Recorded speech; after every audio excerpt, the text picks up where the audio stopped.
A shoe comes out of nowhere, like past my face, and it's Lynn in the corner just like looking at me like, Andrew Garfield, you can sing!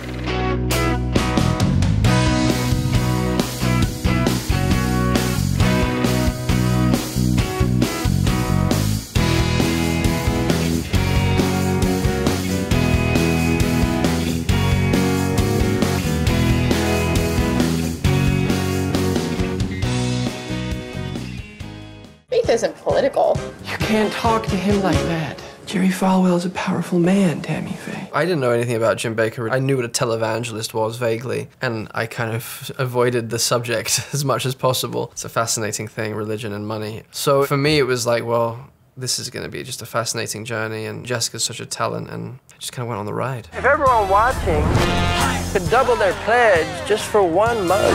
It's the hardest accent I've ever done. And it's the hardest voice I've ever done. It's not just an accent I'm doing, I'm like trying to approximate someone's voice. And he had such a distinctive, nasal, high-pitched Michigan accent with a Southern Baptist affectation that he kind of developed as he began to be a preacher.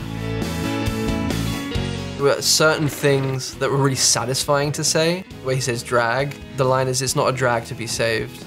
But for him, it's not a drag to be saved. See, that's religion.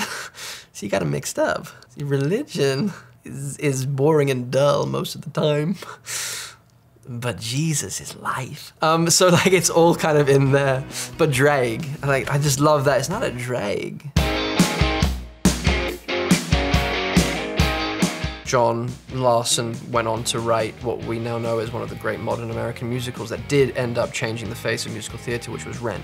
Tick, Tick, Boom was a kind of autobiographical, frustrated yell at the state of the world and of his own struggles to sing his song and get them into the world, because he knew that they were good, and he knew that they were healing, and he knew that they were important for a culture that had gone so far wrong. So he had this tremendous burning desire, not only just to make his music and sing his song, but to change the world. There's no mystery, in a way, why so many young people, like young musical theater people right now in high school, want to do Rent.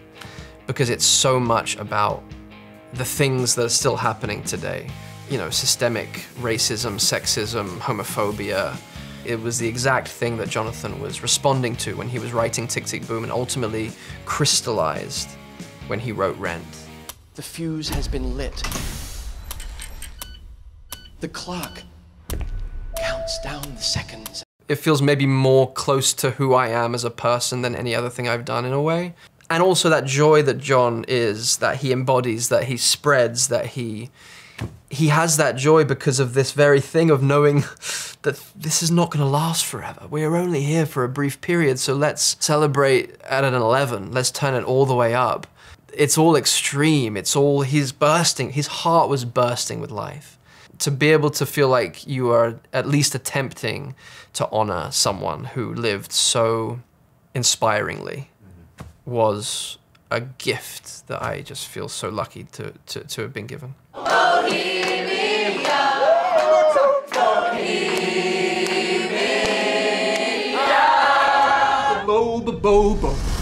I did have to learn to sing and learn to play piano. Lynn and I share a massage therapist in New York. Lynn is on his table one day, just getting the crap kicked out of him. And he says, "Hey Greg, can Andrew Garfield sing?" And Greg was like, "Oh buddy, he is an angel. He is a choir of angels in one person." And he was like, "Oh really?" And so Lynn leaves and Greg's like, "Do-do-do-do-do-do. Hey buddy, can you sing?" And I was like, "Huh?" He's like, "Well, Lynn just asked me if you can sing." And I'm like, "What did you tell him?" He's like, "I told him yes. But you know what, you got a year, so you can probably get there." And I'm like, "Greg, what have you done?" But I felt very, very supported by everybody, and Lynn included. Oh yeah, he threw a shoe at my head. I'm working through 3090, the opening number, which is really hard. And a shoe comes out of nowhere, like past my face.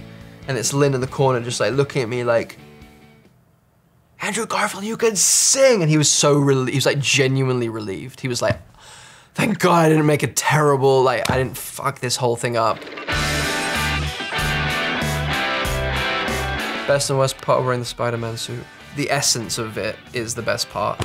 You have a picture of yourself as a 3-year-old in the felt suit that your mother makes at Halloween, and then you have yourself in the thing that Cirque du Soleil have made. It's just a great private little experience that you get to have. And then the rest is the worst, because you have to keep wearing it.